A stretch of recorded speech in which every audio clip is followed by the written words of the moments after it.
وزیر اعلیٰ بلوچستان میر سرفراز بگٹی نے قرآن دازی کے ذریعے 50 طلبات کو پنک اسکوٹرز دے دیے۔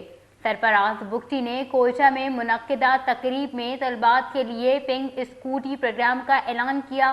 انہوں نے طلبات میں اسکوٹرز کی تقسیم کے لیے خود قرآن دازی کی اور 50 طلبات کو یہ پنک اسکوٹرز دیے۔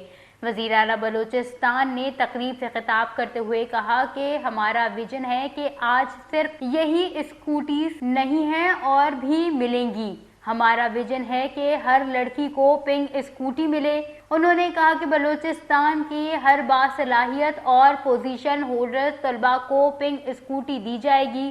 صوبے میں خواتین کو بااختیار دیکھنا ہماری ترجیح ہے اور اس منصوبے کا مقصد خواتین کو خود مختار بنانا ہے۔ سرفراز بگٹی کا یہ بھی کہنا تھا کہ بلوچستان میں اساتذہ، نوجوانوں اور معصوم لوگوں کو خون میں نہلایا جا رہا ہے۔ ہزارہ قوم اور دیگر اقوام کے لوگوں کا کیا قصور تھا جنہیں مارا گیا؟ جب تک بلوچستان کے لوگ آگے نہیں آئیں گے حالات نہیں بدلیں گے۔ انہوں نے یہ بھی کہا ہے کہ میرٹ پر تقرریاں کی ہیں۔ پشین میں میرٹ پر ایک سویپر کی بیٹی کو سرکاری ملازمت ملی۔ وزیر اعلیٰ بلوچستان نے عوام سے مخاطب ہو کر کہا کہ آپ کے پاس موبائل کیمرہ ہے، جو پیسے مانگے اس کی ویڈیو بنا لے، اسے کڑی سے کڑی سزا دی جائے گی۔